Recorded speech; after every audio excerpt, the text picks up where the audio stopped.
classifications of sports training. So let me explain about it. So the specific training method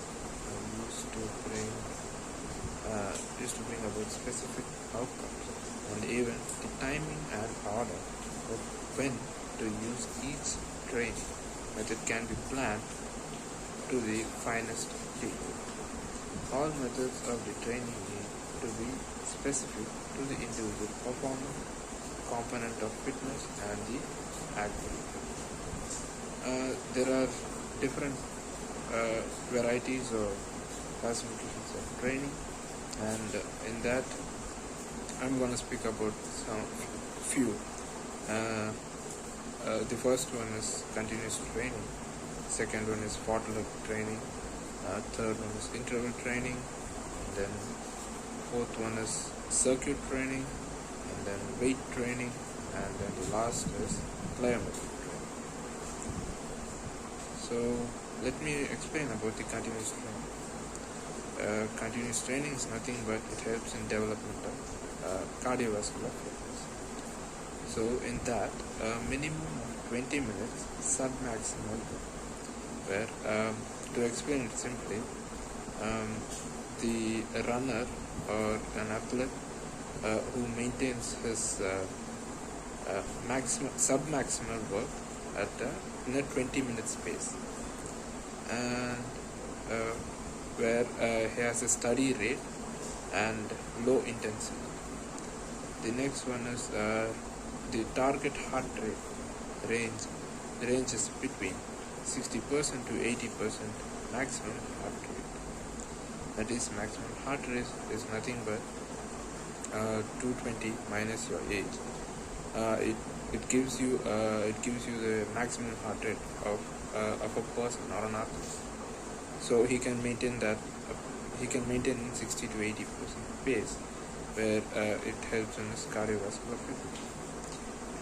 For examples of these kind of trainings are swimming, running, cycling, walking, a combination of these disciplines. So a distance runner or a triathlete uses continuous training. The next topic is that fartlek training. Fartlek training is nothing but it develops a range of components and is used by game players. And fartlek training is also called as speed play. In this training, you mostly concentrate on speed. So it is fartlek training is also a form of continuous training.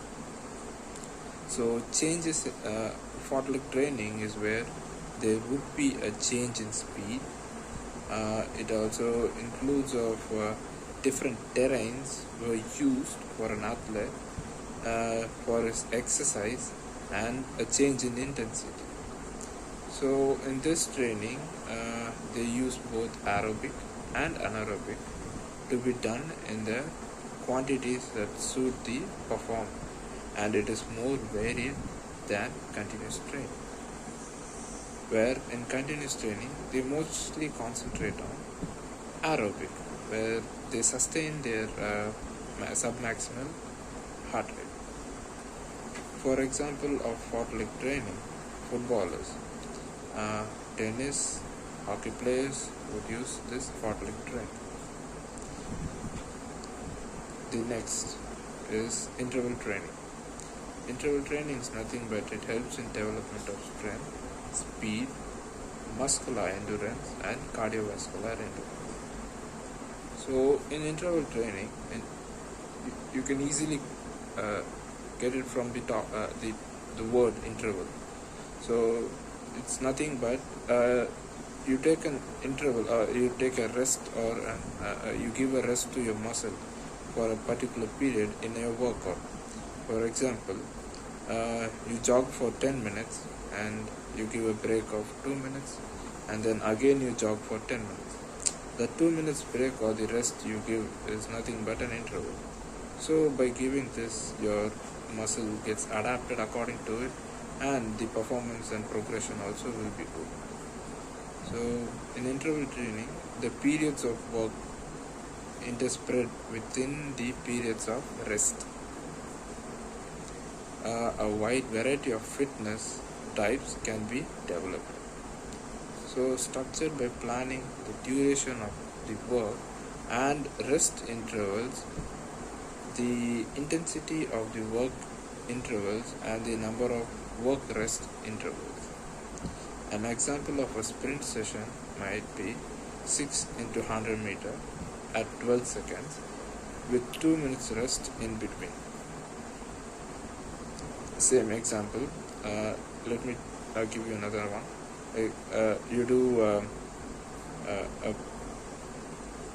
a jogging, the same, you do a jogging for a continuous jogging for half an hour, and then you take 10 minutes or 5 minutes of break, and then again you continue doing the same half an hour job.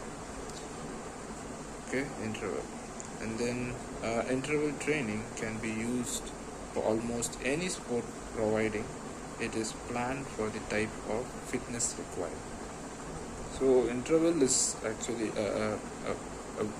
an important, or it plays a very important role for an athlete to gain or to regain his energy after his session.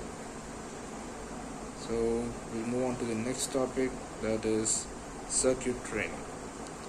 Circuit training is nothing but which helps in development of strength, speed, agility, muscular endurance, and cardiovascular stamina. It is also a form of interval training. A series of exercises or activities arranged in a special order is called a circuit.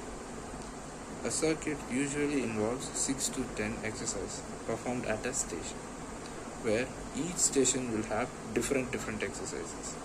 So simultaneously, the athlete or any person who does that circuit will be not only concentrating on a specific muscle, but doing all the stations or working out all the stations, which involves all the muscles in their body, and it gives a good progression for them. The exercise work different muscle groups, and circuits usually avoid working the same muscle groups at 2 consecutive stations.